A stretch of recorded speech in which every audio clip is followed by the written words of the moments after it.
The Healthcare Labyrinth Podcast is back for another episode. Join Marc S. Ryan, a veteran health plan and health technology executive, as he explores the world of healthcare.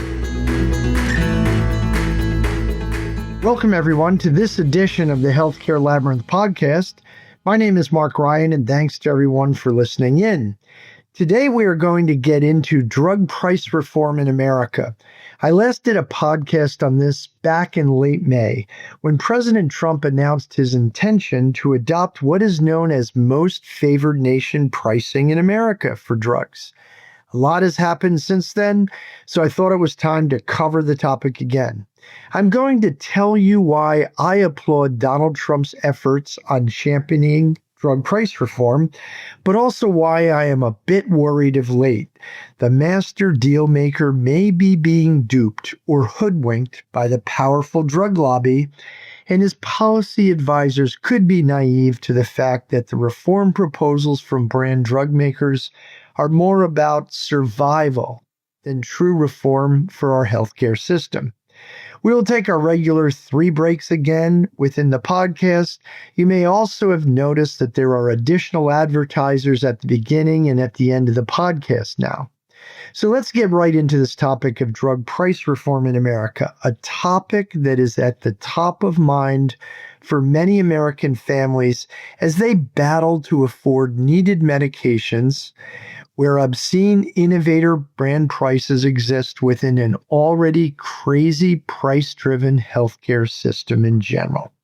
As readers of this site know, I am a Republican, but a big believer in drug price reform. Traditionally, Republicans have curried favor with big brand pharma or Big Pharma. I say they have been in their hip pockets for years.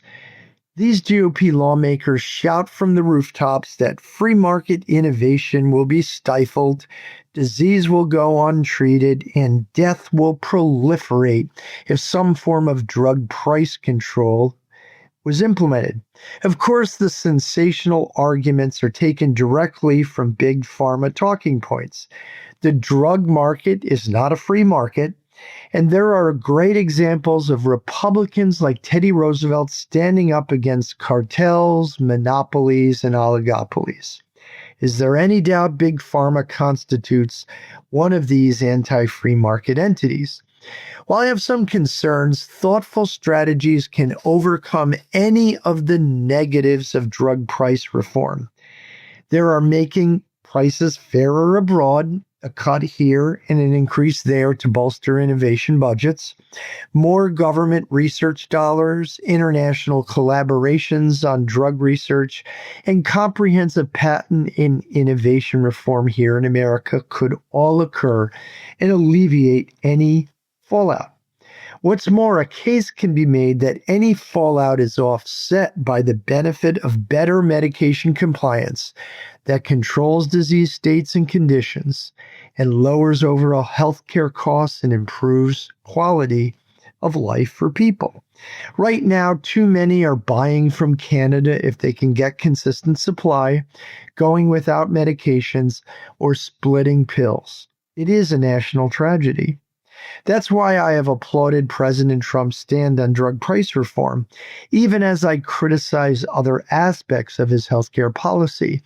And this time, he appears to be drawing more support from his own party, some enthusiastic and some grudging. That is both an interesting healthcare development, but a political one too. Trump seems to be converting the hearts of his comrades in his own party. Populism appears to be taking over and breaking the juggernaut that is Big Pharma on my party. Well, I will not celebrate too quickly on that issue. Trump had some of the same drug price reform policy back in Trump 45, but unfortunately equivocated along the way and little was accomplished. He now seems much more solid on truly wanting drug price reform this time around in Trump 47. The problem, though, as I will tell you in the podcast, is following the messy policy process surrounding his newfound desire to finally make headway on drug prices.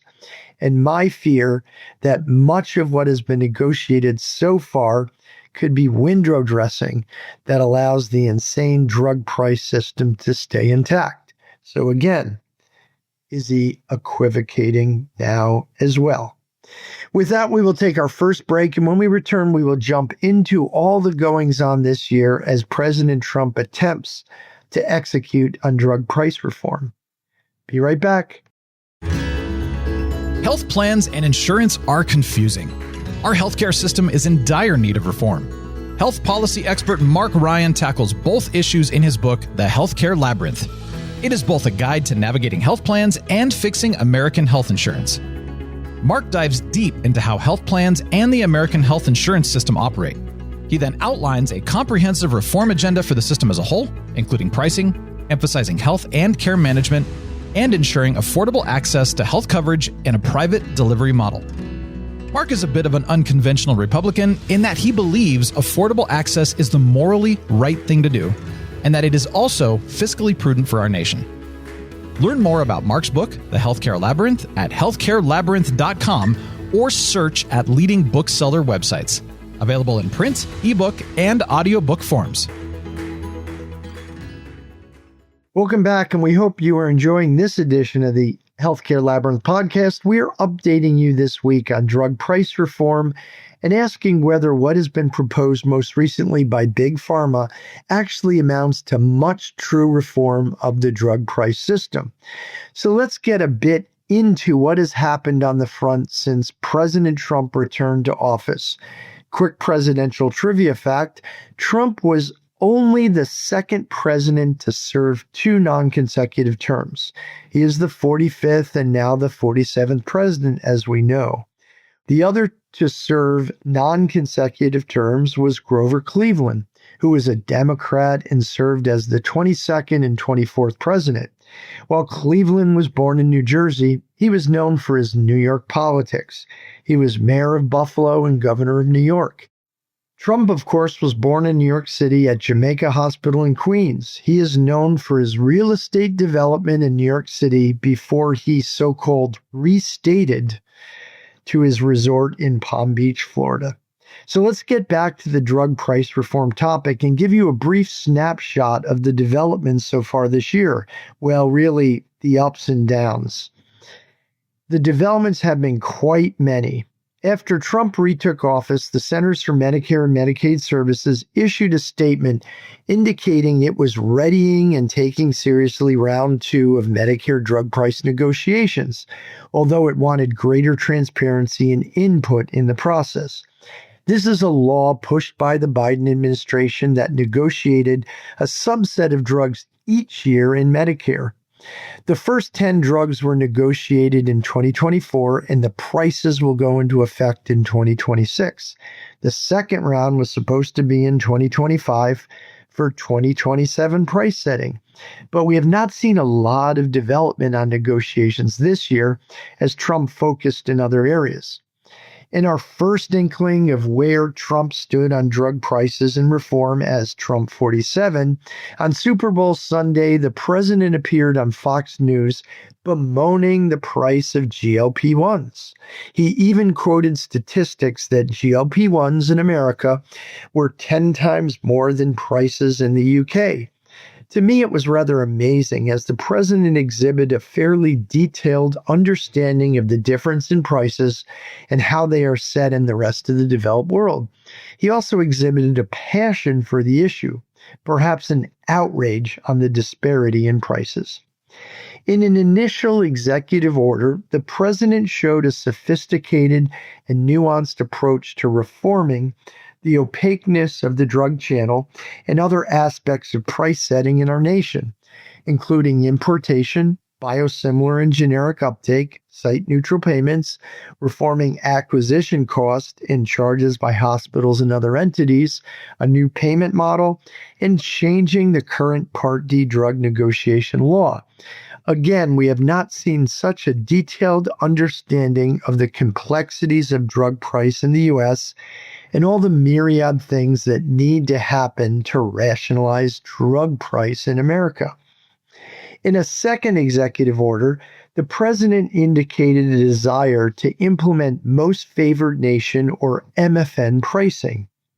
the strictest form of what is known as international reference pricing across all lines of business. America would adopt the lowest price agreed to in any other developed country for each drug. This would result if brand drug makers did not come back with significant price concessions in the meantime. This was perhaps the threshold event so far on drug price this year. This would fundamentally upend and truly reform the drug price system. On September 25th, the proposed rule for the Global Benchmark for Efficient Drug Pricing, or GLOBE model, was sent by the Department of Health and Human Services to the White House's Office of Management and Budget for regulatory review. It still is being reviewed there. This appears to be implementing the MFN proposal. The rule also rescinds a Trump 45 MFN model for Part B medical drugs from Trump 45. Following up on the executive order, CMS Administrator Dr. Mehmet Oz said he wants pharmacy benefits managers, or PBMs, to end the complicated system of drug rebates, or the government will step in to change it. In many ways, abandoning rebates is key to transparency and negotiating prices down. MFN would in fact get rid of rebates anyway. Oz said regulators and lawmakers could revamp the system fairly expeditiously because there is widespread support. Under Trump 45, the administration did propose, as noted, to eliminate the safe harbor that allows the paying of drug rebates in Medicare. Quickly thereafter, Oz hinted that the Trump administration could issue a rule that is focused on drug price transparency, which was mentioned in the first executive order. This could be part of the administration's overall drug price reform initiative. The rule might require healthcare companies such as health plans and pharmacy benefits managers to disclose the net prices of drugs. Trump next turned to one of his favorite topics, tariffs. At various points, Trump has announced his intention to impose tariffs on drugs, medical devices, and more.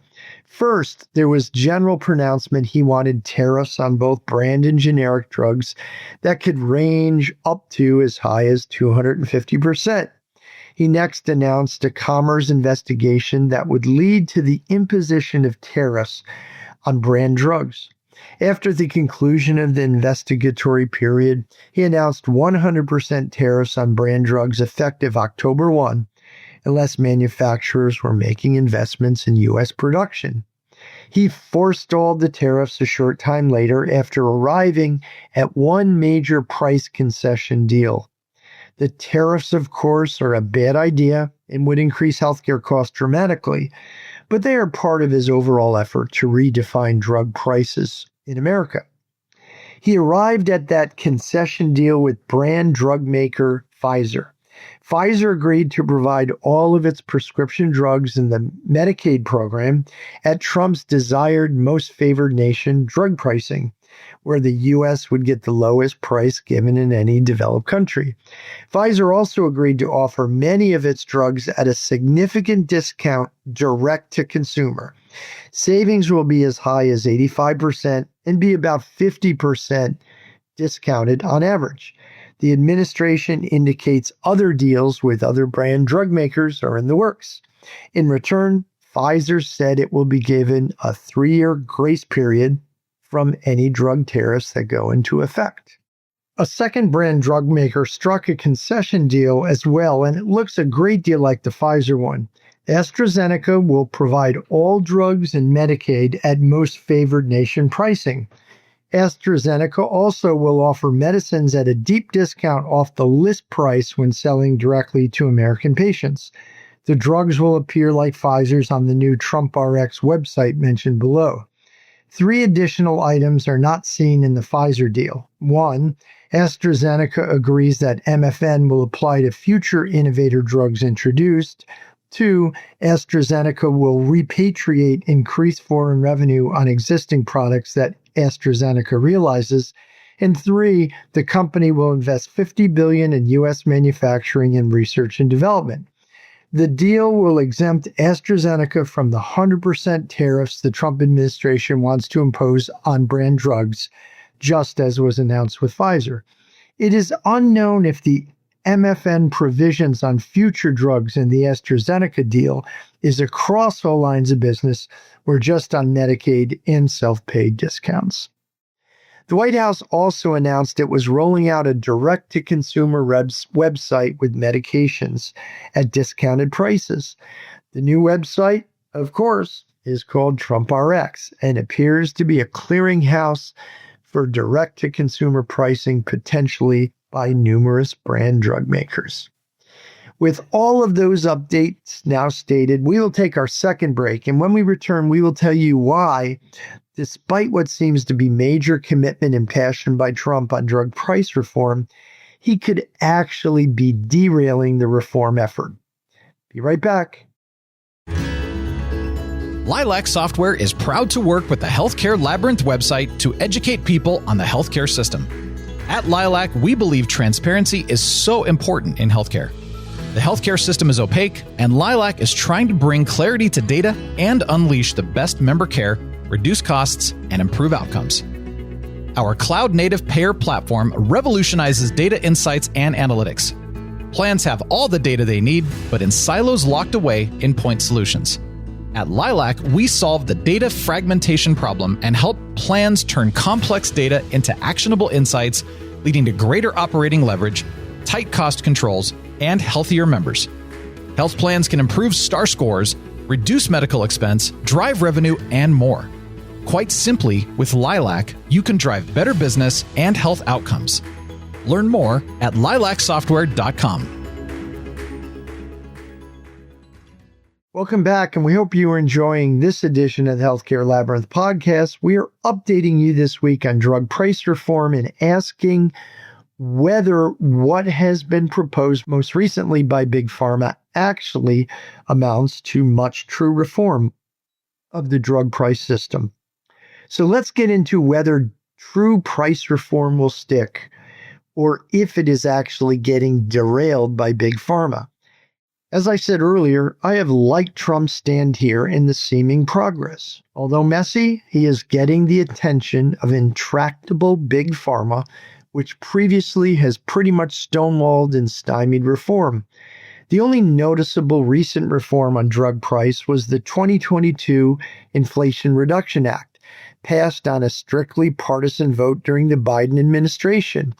I too backed that reform as at least something that would move the needle.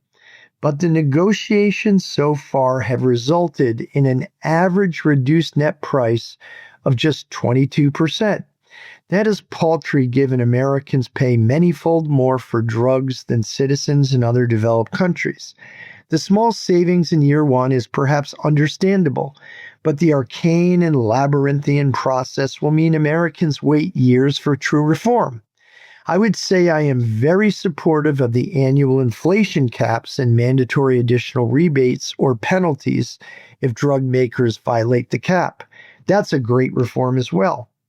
Despite the momentum we have seen this year in drug price reform, I worry Trump could short-circuit the progress he has made with brand drug maker deals that do not fundamentally change price in the system.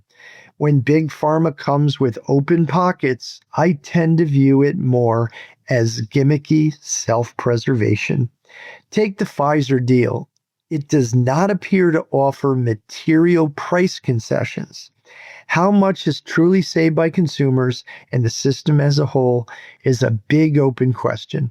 For example, Medicaid is already deeply discounted through a rebate program given its safety net status. According to the latest data from MACPAC, the Congressional Medicaid Policy Arm, federal rebates, supplemental state rebates, and additional inflation ceiling rebates mean that total rebates now are just over 68% and growing. Thus, the additional money Pfizer needs to put on the table is small, given the big rebates in Medicaid and the fact that the big spend is in Medicare and the employer commercial world. The rest of the Pfizer deal is limited to direct-to-consumer self-pay discounts. It is easy for Pfizer to concede an average of 50% from list price for the self-pay discount. Discounts appear to be on average more than what net pricing is after drug rebates to pharmacy benefits managers are right now. But Pfizer is conceding little to nothing here, as these self-pay folks that will benefit largely could not afford the drugs before. So the concession is meaningless. Now, more sales can occur to these self-pay folks, and the revenue derived is incremental gravy for the manufacturer, similar to how the drug makers look at revenue from the other developed countries that have extremely low prices compared with America.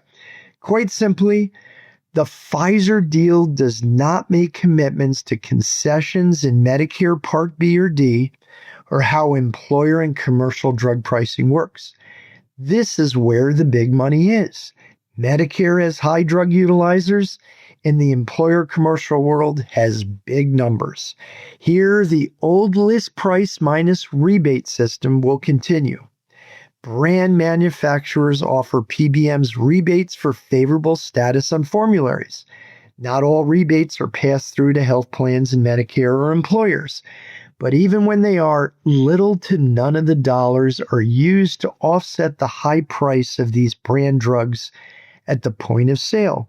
So consumers are paying high cost sharing under the rebate-driven system. And the rebate system perpetuates higher and higher prices as manufacturers increase list prices every year in order to pay the rebates to PBMs and get the right formulary placement compared with competitors. So, the Medicaid and self-pay concessions do little to nothing to truly reform drug prices.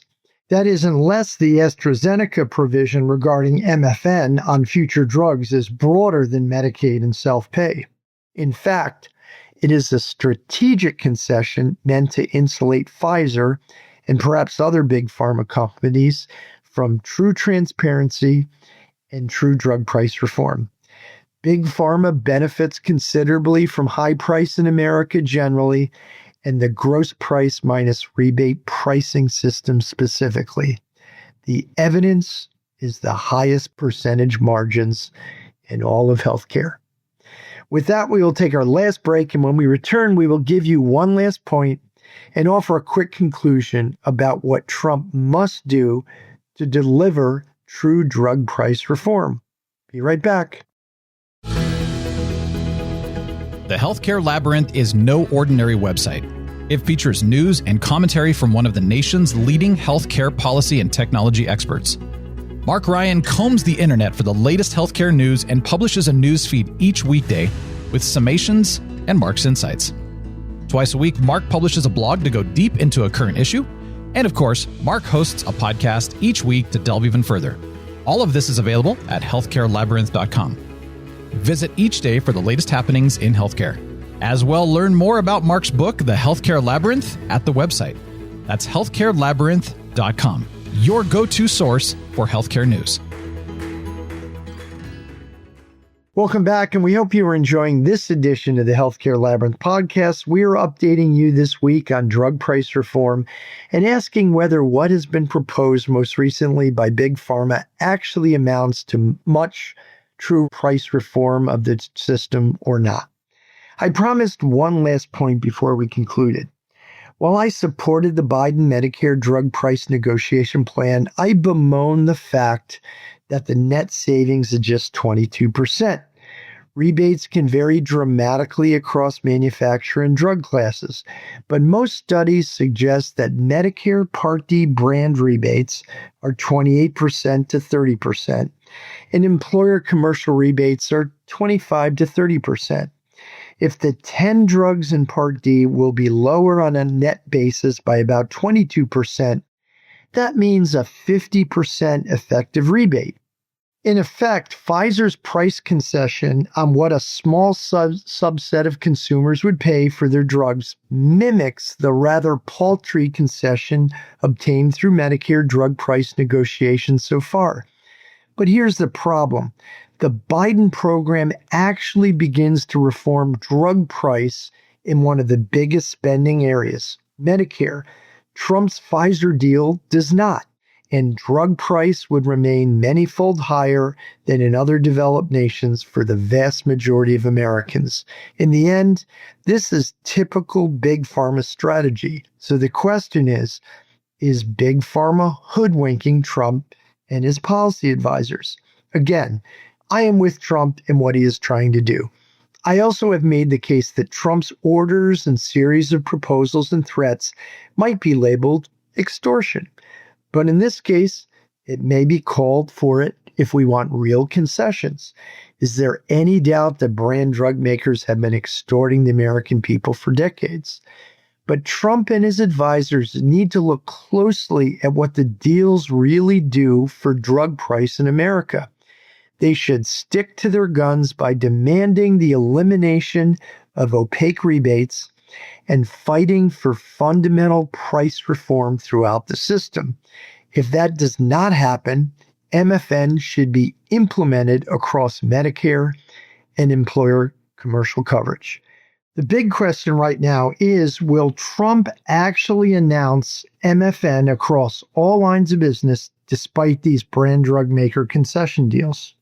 The pill splitting, the fear of approaching the pharmacy counter, the emergency room visits, and the premature death and morbidity need to end. So does Big Pharma's laughing all the way to the bank.